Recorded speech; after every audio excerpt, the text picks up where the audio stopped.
Hi friends, இன்றைக்கி எல்லாருமே என்ன பார்க்க போகிறோன்னா கடலைக்கறி எப்படி பண்ணலான்னு பார்க்கலாம். அதுக்கு ஒரு தாளிக்கிற சட்டி அடுப்பில் வச்சு அதில் எண்ணெய் ஊற்றி அதுக்கு என்ன தேவையான இன்க்ரீடியன்ட் பார்க்கலாம். அந்த எண்ணெய் காயறதுக்குள்ளே வெங்காயம், தக்காளி, கேரட்டு, உருளைக்கிழங்கு, கருவேப்பிலை இவ்வளோத்தையும் நான் எடுத்து வச்சுருக்கிறேன். அதுக்குள்ளே இந்த சட்டி காஞ்சிடுச்சு, எண்ணெயும் நல்லா காஞ்சிட்டு இப்போது கடுகு போட்டு நல்லா தாளிச்சிடுவோம். கடுகு நல்லா கொட்டின பிறகு இப்போ என்ன பண்ணணும்னா நறுக்கி வச்சுருக்க வெங்காயத்தை தூக்கி அதில் போடணும். நல்லா போட்ட பிறகு வெங்காயம் நல்லா வதங்கின பிறகு வெங்காயம் நல்லா கோல்டன் ப்ரௌன் கலரில் வர்ற வரைக்கும் நல்லா வதக்கணும். ஒன்று விடாமல் நல்லா வதக்கிடுங்க. அந்த கோல்டன் ப்ரௌன் கலர் வர்றவங்களையே வதக்கினாதான் அந்த கிரேவி நல்லா வரும், அழகாக வரும். இப்போ நல்லா அந்த கோல்டன் ப்ரௌன் கலரில் வர்ற வரைக்கும் வதக்கின பிறகு தக்காளி நறுக்கி வச்ச தக்காளி தட்டி அதையும் நல்லா வதக்கணும். அதை நல்லா சுருண்டு வரணும் ஃப்ரெண்ட்ஸ். அது முடிய நல்லா வதக்குங்க. நல்லா வதக்கின பிறகு அது கொஞ்சம் நல்லா மூடி போட்டு வச்சு நீங்கள் வதக்கினாலும் சரி தான். அந்த மூடினீங்கன்னா அந்த ஆவிலேயே நல்லா வதங்கிடும். இப்போ நறுக்கி வச்சுருக்க கேரட்டை தூக்கி தட்டணும். கேரட் தட்டி வதக்கின பிறகு நறுக்கி வச்சுருக்கிற உருளைக்கிழங்கையும் சேர்த்து அதில் போடணும். போட்டு நல்லா வதக்கணும். அதையும் நல்லா வதங்கின பிறகு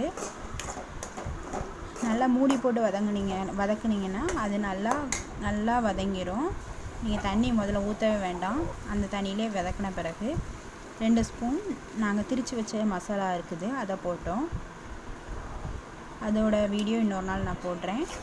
திரித்து வச்ச மசாலா நல்லா போட்டு வதக்கின பிறகு கொஞ்சம் ஒரு டம்ளர் தண்ணியை தூக்கி ஊற்றி அதுக்கப்புறம் அரைக்கிறதுக்கு தேவையான ஐட்டம் ஜாரில் தேங்காய் தூக்கி தட்டின பிறகு அதில் பட்டை, சோம்பு, கிராம்பு, கறி மசாலா எல்லா பட்டையும் போட்ட பிறகு அதை நல்லா பேஸ்ட்டாக அரைச்சி எடுத்து வச்சுக்கிடுவோம். அடுத்து கொண்டக்கடலை அவிச்சு வச்சுக்கிடணும். இப்போ நல்லா வதங்கி வர்றதில் தேங்காவை நல்லா அரைச்சி ஊற்றினது அந்த தேங்காய் அரைச்சி விழுது அதில் போட்ட பிறகு போட்டு நல்லா வதக்கிக்கோங்க.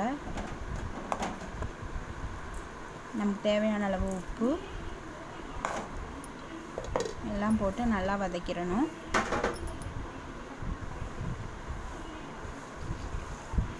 அப்புறம் கொஞ்சம் தண்ணி அந்த ஜார்லேயே அதுக்கு தேவையான அளவுக்கு தண்ணி நமக்கு எவ்வளோ தேவையோ அந்த அளவுக்கு அந்த தேங்காய் அரைச்சி விழுதில் உள்ள தண்ணி எடுத்து ஊற்றிடணும்.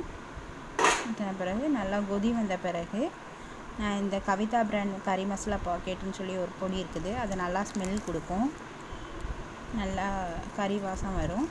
அந்த பாக்கெட்டு தூக்கி அதில் தட்டிடுவேன். அந்த பவுடரை நல்லா போட்டு நல்லா கிண்டின பிறகு கொஞ்ச நேரம் நல்லா மூடி வச்சுருங்க. இப்போ மூடி வச்சு 5 நிமிஷம் ஆயிடுச்சு. இப்போ திறந்து பார்த்தீங்கன்னா அந்த எண்ணெய் பிரிஞ்சு வந்திருக்கும்.